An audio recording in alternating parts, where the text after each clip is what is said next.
10 horrifying tortures used in ancient Rome. In ancient Rome, the general rule was that slaves could be freely tortured.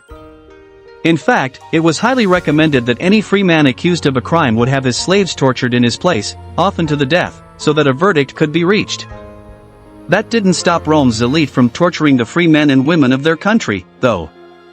There were always loopholes in the laws of ancient Rome, and the elite rulers exploited each and every one of them. Here are 10 horrifying tortures used in ancient Rome. Sewn into a donkey. If you're looking for cruel and unusual forms of torture, you don't have to look any further than ancient Rome. Take, for instance, a torture that was described by both Apuleius, the golden ass, and Lucian, Lucius, or the ass. A donkey would be killed, its belly sliced open, and the entrails removed. The accused was then stripped of clothing and stuffed into the animal's belly. The belly was stitched closed, leaving only the accused head outside, preventing suffocation but prolonging suffering. The donkey's body was kept in the sun. It would begin to decompose, with the living victim inside being cooked by the heat. Maggots would crawl all over the accused, and vultures would peck at the animal's decaying flesh. Death, while welcomed, came slowly for the victim of this torture. Fed to wild hogs. Saint Gregory described a heinous torture that was performed on young women by the people of Heliopolis while under Roman rule. Any virgin who was to undergo this torture was first given to the gladiators. After the young woman was no longer a virgin, she was publicly stripped, and her belly was sliced open, spilling her innards out. Handfuls of barley were stuffed into her, and she was sewn back up only to be given to wild hogs. She would then be torn apart. Cut off. In ancient Rome, the higher your status, the more people you were allowed to bone without consequence. For example, the emperor would get it on with anyone he wanted. A general could make a move on a lieutenant or a common citizen, and soldiers could go after common citizens. Climbing up the social ladder was forbidden. If a common citizen decided to penetrate an unwilling soldier, the punishment was public castration. If the soldier willingly allowed the common citizen to penetrate him, he would be publicly disemboweled. These rules, coupled with true love between men, really muddied up the waters. It was easy for anyone to accuse a man of breaking rank or willingly giving in to penetration by a man of lesser status. Pena cul.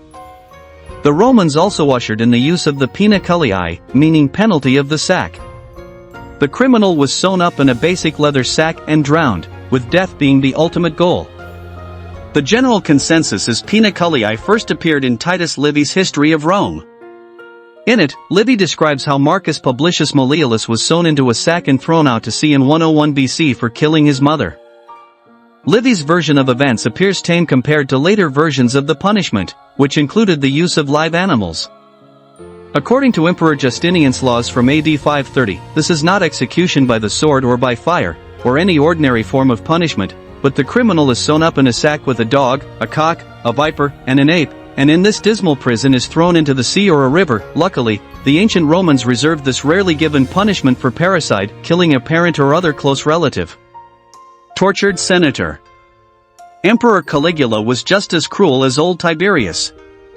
At one point, he had a senator slit open. The senator survived, and Caligula ordered that his eyes be removed. After that, hot pincers were used to take out his internal organs. To add to the degradation, the senator was cut in half and torn to pieces. According to Roman belief, death was not a punishment, but a release. The torture was punishment, and death was only allowed after a certain amount of pain and terror had been felt. Nailed into barrels. Some people were meant to suffer longer than others before the sweet release of death. Under Emperor Domitian, Christians were tortured in the most horrific ways. One of the most disgusting tortures performed involved smearing a Christian in honey and milk. The victim was then nailed into a barrel and force-fed parasite-ridden food. The parasites feasted on the insides of the victim, whose body began to rot inside the barrel. After about 2 weeks of this torture, the victim would finally die and become a martyr for the Christian religion. Buried alive. Emperor Nero took delight in having people buried alive. He almost exclusively saved this punishment for Vestal virgins who broke their vows of chastity. In one account, Nero forced himself on the priestess Rubria. For her punishment, she was entombed inside a small cave and left to starve to death. Another torture supported by Nero involved the accused digging his own grave. After it was dug, a stake was set inside the grave. The accused was then bound and pushed into the grave. If his crime were minor, he would be pushed so that the stake pierced through his heart. Anyone convicted of a heinous crime was pushed so that the stake mortally wounded him. He was then left to die in excruciating pain or was buried alive. Eaten through the middle. Executioners often used animals to carry out their barbarity, as was the case with the cauldron torture. For this particular cruelty, a starved animal, such as a rat, a dog, or a cat, was placed inside a small cauldron. The opening of the cauldron was then fastened to the belly of the accused. The executioner would hold a flame to the back of the cauldron, making the inside extremely hot. The animal would panic and try to escape.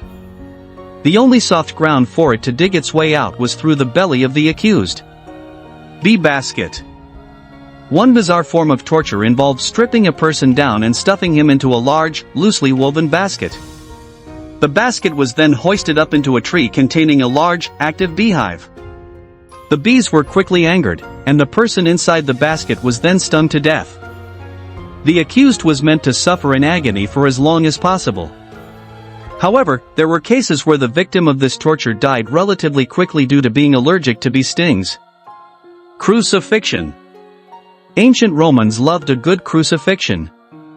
It was at one time the primary method used to torture and kill countless numbers of slaves. Crucifixion didn't always involve nailing the accused to a cross. Sometimes, the accused was stripped, his head was covered, and he was tied down onto a cross or fork. He was then flogged, sometimes until he died. If the accused was not supposed to die by continuous flogging, the next course of action involved nailing his hands to the crossbeam. He was then hoisted onto a planted post, and his feet were nailed to the post. He might be left there to die a slow death, or his thighs might be broken to help speed his end. In some cases, the accused might be hung upside down on the post. Other times, the executioner had the post driven through the accused private parts. The methods used differed from executioner to executioner, with no one set method of crucifixion for all.